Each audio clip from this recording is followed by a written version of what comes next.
Bismillahirrahmanirrahim. Alhamdulillahi rabbil alamin.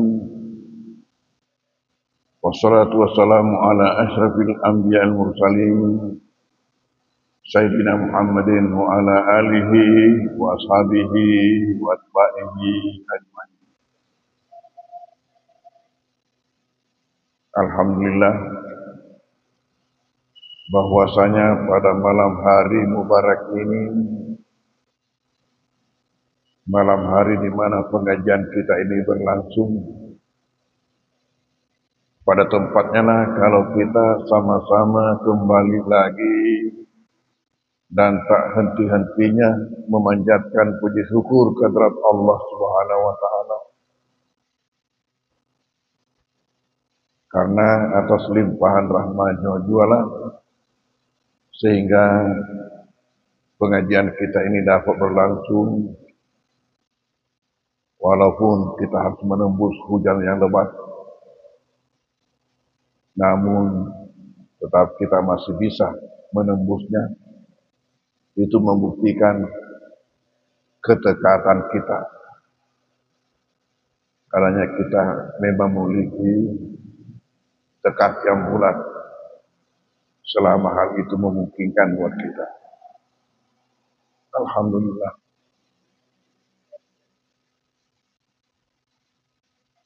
Bahwa pengajian saya ini adalah yang pertama setelah kita libur bulan Ramadan disertai dengan Id.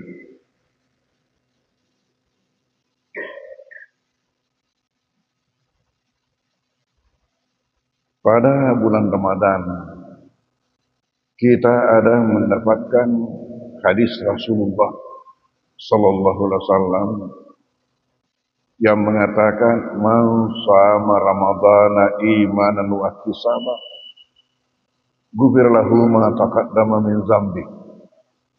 Siapa yang puasa Ramadan atas dasar iman semata-mata dan hanya mengharapkan keridhaan Allah, maka ia akan mendapatkan ampunan atas dosa-dosanya yang terdahulu. Hadis yang sama mengenai salat tarawih, di mana Nabi mengatakan man qama ramadhana imanan wa ihtisaban ghufira lahu ma taqaddama min dzambi. Lalu setelah selesai kita melaksanakan hari raya Id. Jadi Id dalam bahasa Arab itu arti hari raya. Jadi kalau kita mengatakan hari raya Idul Fitri berarti dua kali sudah menyebutkan hari raya bahasa Indonesia, Id bahasa Arabnya.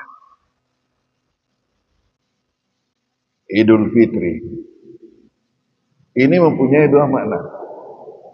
Makna pertama, al-fitr berarti makan, tidak puasa.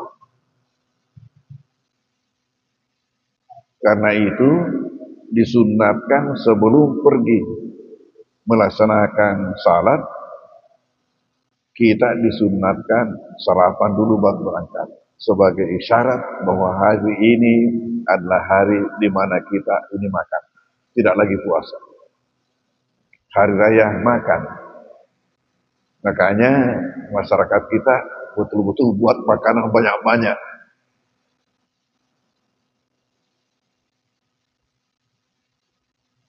Itu makna pertama. Makna kedua, Idul Fitri di mana fitrah, kembali kepada kesucian. Hari raya dengan adanya kita ini kembali kepada kesucian. Karena itu kita saling mendoakan minal aidin wal faizin. Apa artinya aidin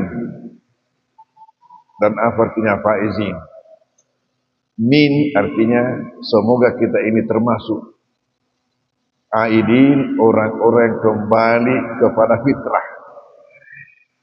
Semoga kita ini dengan puasa yang kita lakukan dan sekarang ini kita tutup dengan makan, kita semua kembali kepada fitrah, minal aidin wal faizin, dan semoga kita ini termasuk orang-orang yang beruntung, orang-orang yang menang melawan hawa nafsu, menang dengan adanya terbebas dari neraka dan masuk dalam surga Allah Subhanahu wa taala. Ucapan itu kita dahului dengan permohonan maaf lahir batin. Mengapa ini perlu?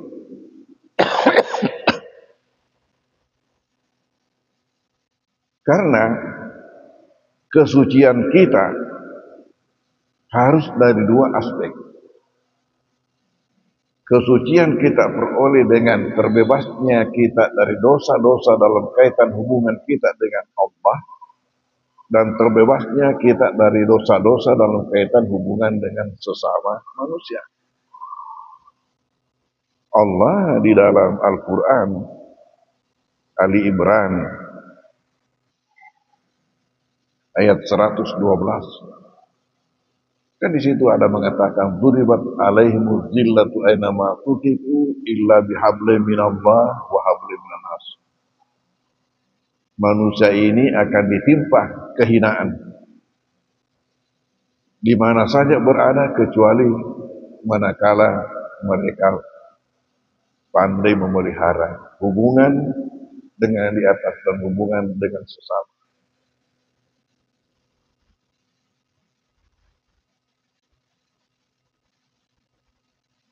Nah, sekarang pertanyaan dengan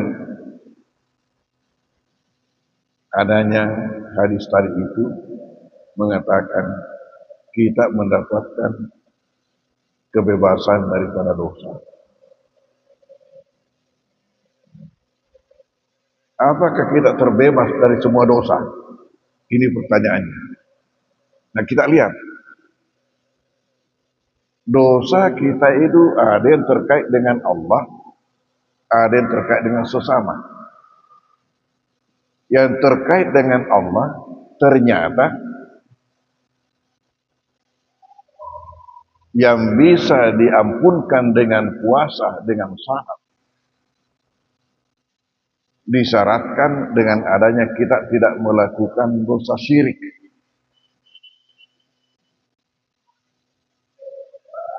Kenapa?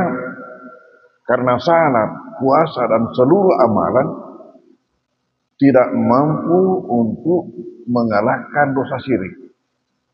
Dosa syirik lebih besar, lebih tinggi, dan lebih kuat daripada semua amalan.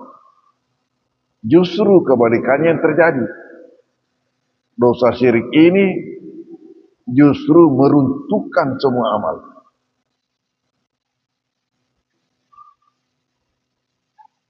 Perlu diketahui bahwa dosa syirik itu ada syirik kecil, ada syirik besar. Ada syirik yang nyata, ada syirik yang tidak nyata. Yang nyata itu apabila langsung menyembah sesuatu, meminta sesuatu daripada sesuatu. Umpamanya di bawah pohon yang dianggap keramat, atau di sungai, atau di laut, itu meminta sesuatu dari penghuninya umpamanya. Itu dosa syirik yang nyata. Tapi yang tidak nyata, ini bisa saja terjadi, kita tidak sadari. Contohnya, saya haus lalu minum, dan dengan minum merasa puas. Tidak boleh secara akidah saya ini puas oleh air. Saya lapar lalu makan. Dengan makan kenyang. Secara akidah tidak boleh Saya menganggap makanan itu yang membuat saya kenyang. Kan lahiriahnya seperti itu, tetapi hakikatnya bukan itu. Haus lalu minum, lalu merasa puas. Tetap yang membuat kita puas adalah Allah. Hanya dengan perantaraan air ini, lalu kita mendapatkan kepuasan. Kita lapar lalu makan. Dengan makan kita kenyang. Tidak boleh secara akidah mengatakan bahwa nasi yang membuat kita kenyang. Hanya dengan perantaraan nasi. Itulah maka para wali itu biasanya dengan kurma, dengan air zam-zam. Malah saya baru-baru ini pernah cerita dengan seseorang yang baru saja melakukan umrah Ramadan. Sebegitu asiknya beribadah, sampai sering ia hanya berbuka dengan kurma dan air zam-zam, dan sahur dengan kurma dan air zam-zam. Ia merasa kenyang dan puas, sedekah. Ada orang nanti makan 3 piring baru kenyang. Ada juga orang yang hanya setengah piring sudah kenyang.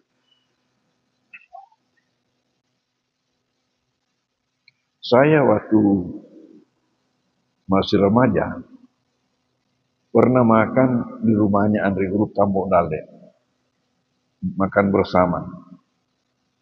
Kira-kira waktu itu kita lebih 10 orang, anak-anak santrinya yang dekat, yang tinggal di rumah beliau. Ini di Parepare.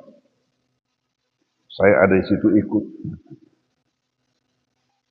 Berhadapan dengan Andri Gupta. Saya melihat beliau makan hanya 1/4 piring. Muncul dalam pikiran saya, mesomu katanya kemau pakai batena mandre. Apakah orang bisa kenyang kalau begini caranya makan? Yang terjadi justru sekarang ini saya makan itu sudah banyak kalau setengah piring. Dan apabila suatu tempat di mana di situ sudah diisi piring baru kita makan, yakin saya tidak bisa habiskan itu. Walaupun menurut ukuran mereka itu sedikit.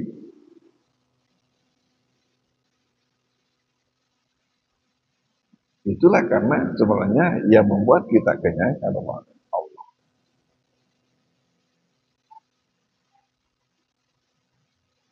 Jadi manakala tidak demikian kita punya akidah, berarti kita melakukan syirik. Inilah syirik yang tersembunyi dan tidak nyata. Lalu akibatnya apa? Manakala kita melakukan syirik, tidak ada artinya ibadah yang kita lakukan. Tidak ada artinya ibadah yang kita lakukan sebanyak apapun. Kenapa? Karena justru ibadah itu hancur. Dihancurkan oleh dosa syirik itu. Apalagi kalau memang sudah membawa sesajen ke satu tempat, di bawah pohon, di sungai kah, di danau kah, batu besar kah, atau apakah, atau kuburan kah.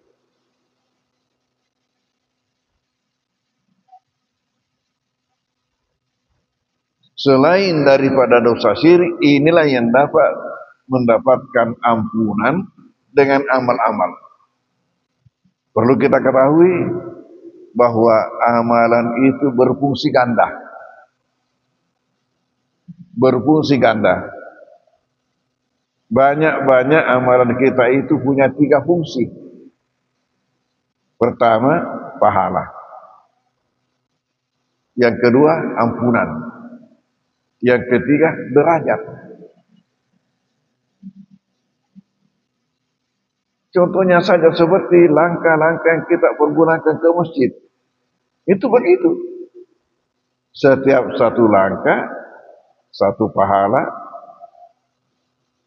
satu ampunan, dan satu derajat. Bagaimana kalau naik motor atau naik mobil?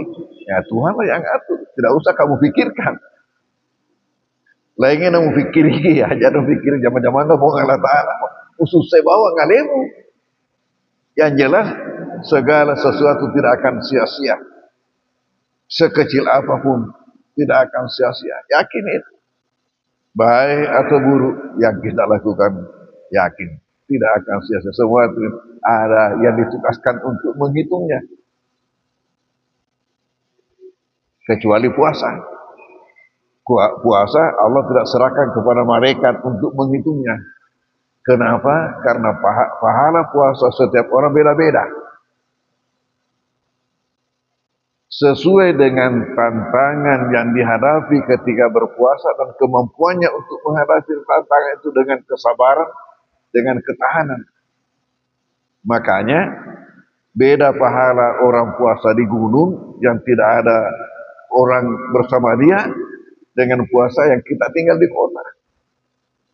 Kita yang tinggal di kota salah sedikit telinga ini, salah sedikit mata ini dengan megalak 50 dosa, mata temuta. Apalagi kalau orang itu banyak komentar, semua yang dilihat mau dikomentari, ya hati-hati. Makanya saya biasa katakan, bagi orang yang rumahnya di depan di pinggir jalan, lalu di situ ada tempat duduk-duduk, melihat orang jalan, hati-hati. Jangan sampai ada yang kurang beres dia lihat, dia komentari katundrangnya keruk temuna. Nah, dosa itu. Nah, masalahnya bagaimana minta maaf, tidak tahu orang itu mau kemana. Coba. Ada dia salah-salah di komentari, ya itu semua itu dosa.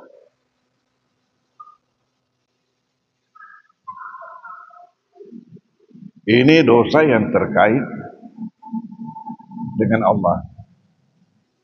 Dapat mendapatkan ampunan selama tidak melakukan syirik.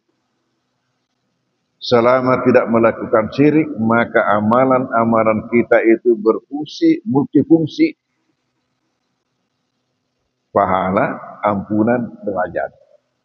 Termasuklah puasa menghancurkan dosa kita yang terkait dengan Allah kalau tidak melakukan syirik. Nah, bagaimana pula dosa kita terkait dengan hubungan kita dengan sesama? Allah siap untuk memberikan ampunan, siap. Tetapi di syarat, ada syaratnya, sama tuh tadi ini.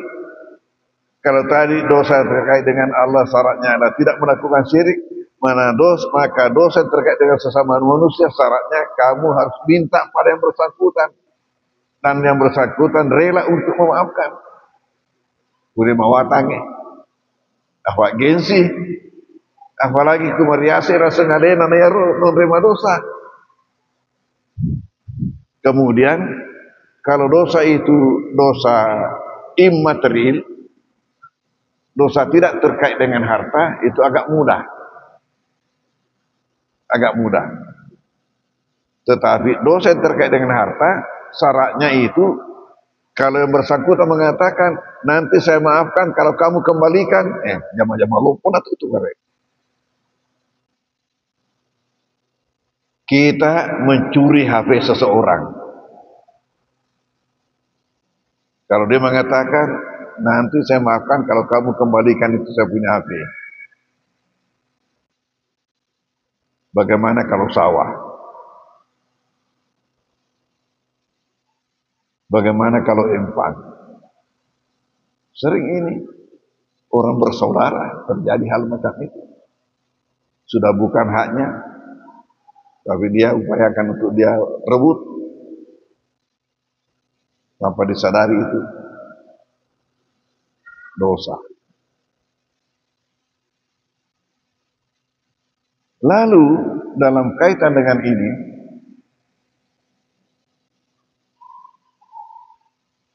Allah tidak mewajibkan kita untuk memberikan ampunan kepada orang yang berdosa pada kita.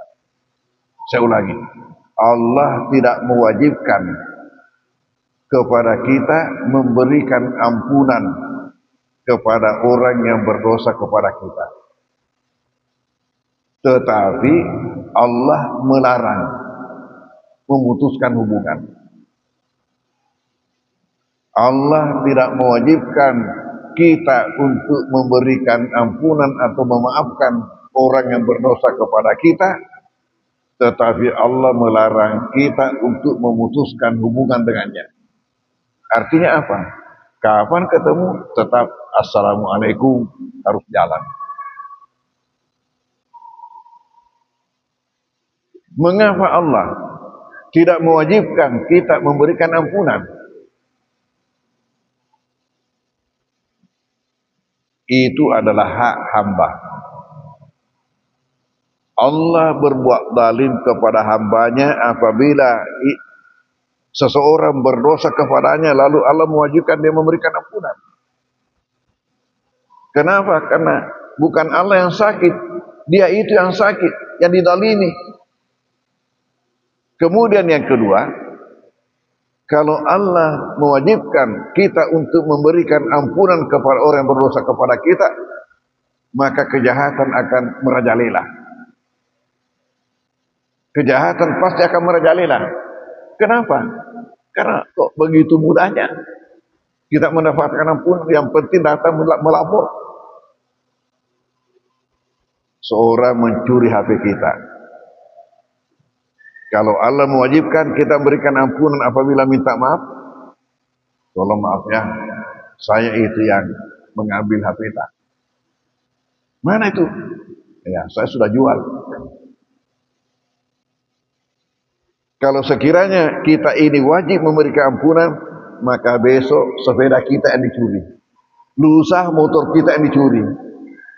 Yang penting datang kau minta maaf.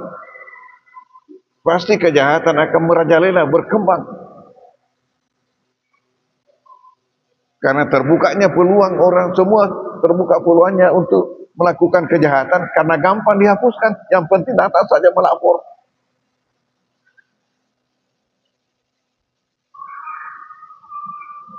Tetapi Allah melarang kita memutuskan hubungan. Oke, kamu boleh tidak mengampuni dia, tapi jangan putuskan hubungan. Karena bisa jadi besok lusa dia sadar. Kemudian, manakala ada seseorang berdosa kepada kita, tenang-tenang aja. Tenang-tenang aja, kenapa? Karena itu sebenarnya investasi yang kita tidak sadari. Investasi buat kita. Kenapa investasi? Karena nanti setelah mati dia diwajibkan membayar. Dia wajib membayar dosanya itu. Jadi semakin banyak orang berdosa kepada kita, semakin banyak investasi kita yang dibuatkan orang.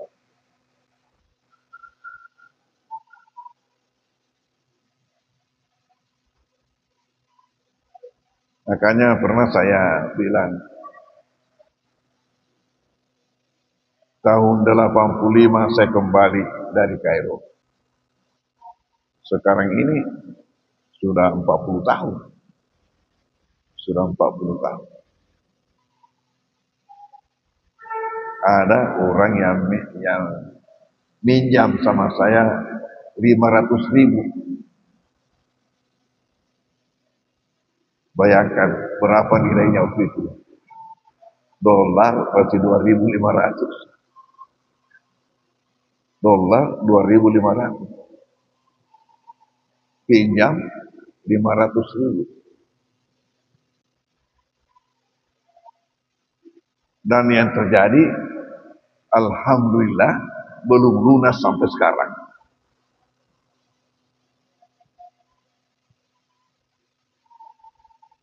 Itu investasi. Jadi bagaimana? Kita kembali saja kepada Allah. Ya Allah, bukakanlah saya pintu rezekimu yang sangat luas. Tidak ada artinya itu bagi ya Allah. Begitu banyaknya pintu-pintu rezeki yang dapat kamu bukakan kepada saya, bukakanlah itu.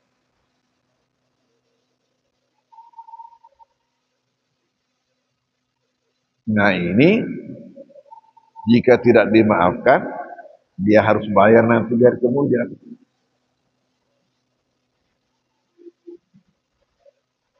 Makanya ada hadis Nabi, barang siapa mengutang dengan niat yang suci untuk membayar lalu tidak sempat membayar lalu meninggal dunia, Allah akan bayarkan nanti di akhirat karena niatnya yang suci. Tapi barang siapa mengutang lalu niatnya memang tidak mau membayar dan tidak dibayar sampai mati, maka nanti dia kemudian dihadapkan di depan Allah, lalu dikatakan kepadanya, apakah kamu mengira saya tidak mampu mengambilkan hak hambaku yang tersangkut sama kamu? Sekarang bayar. Sekarang bayar.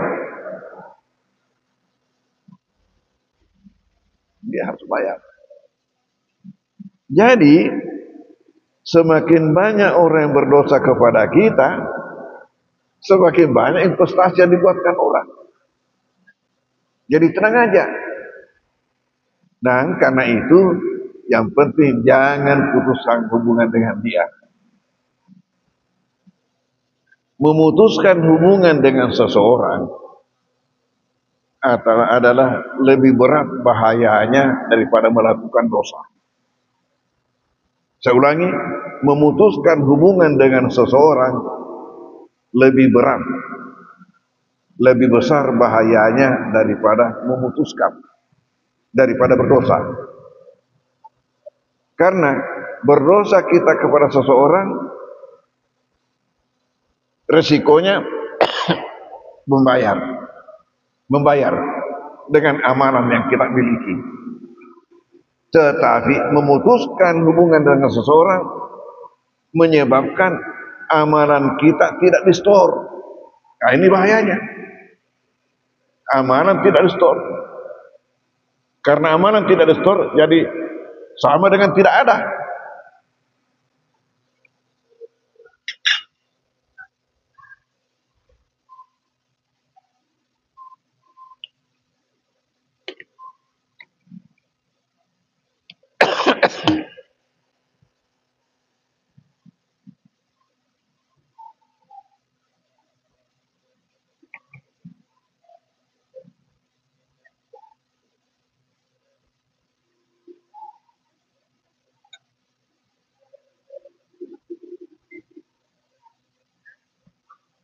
Makanya Nabi ada dalam hadisnya,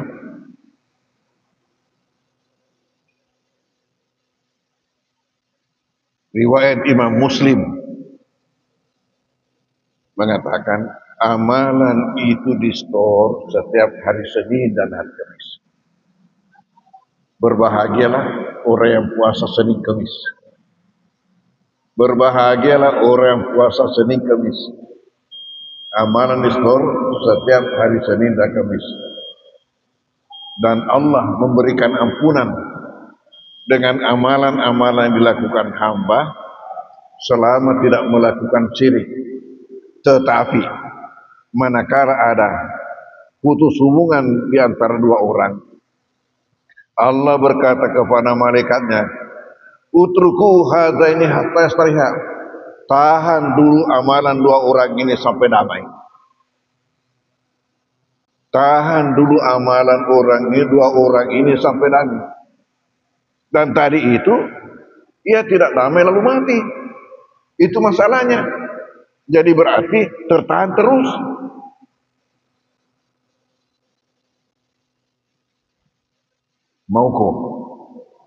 Mauku begitu, tertahan terus. Karena tertahan terus berarti tidak masuk dalam gudang. Di hari kemudian dibuka gudang kosong. Kamu ini tidak ada bukti kamu beramal. Ini kosong. Makanya apa boleh buat, kamu harus masuk neraka.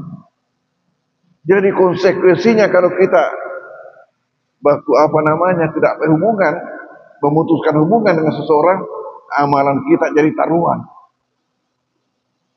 Konsekuensinya apabila kita memutuskan hubungan dengan seseorang, amalan kita jadi taruhan, tidak di-store.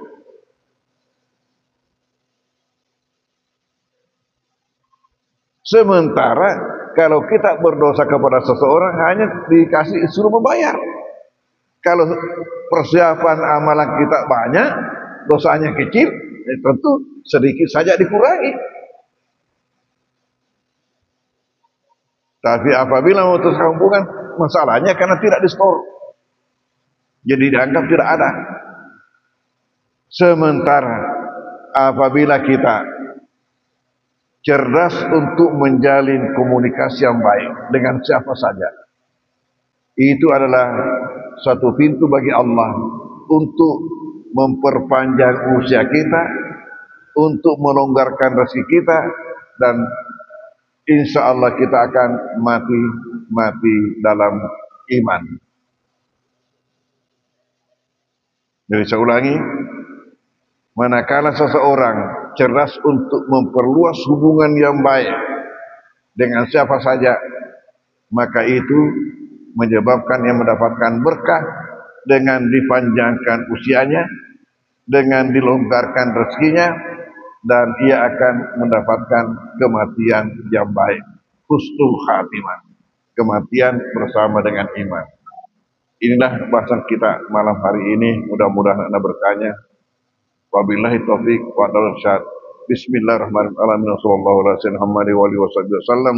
Allahumma fa'na bima 'allamtana wa 'allimna ma yanfa'una warzuqna ilman yanfa'una. Wa sallallahu alaihi wasallam. Walhamdulillahi al-Fatihah. A'udzu billahi minasy rajim. Bismillahirrahmanirrahim.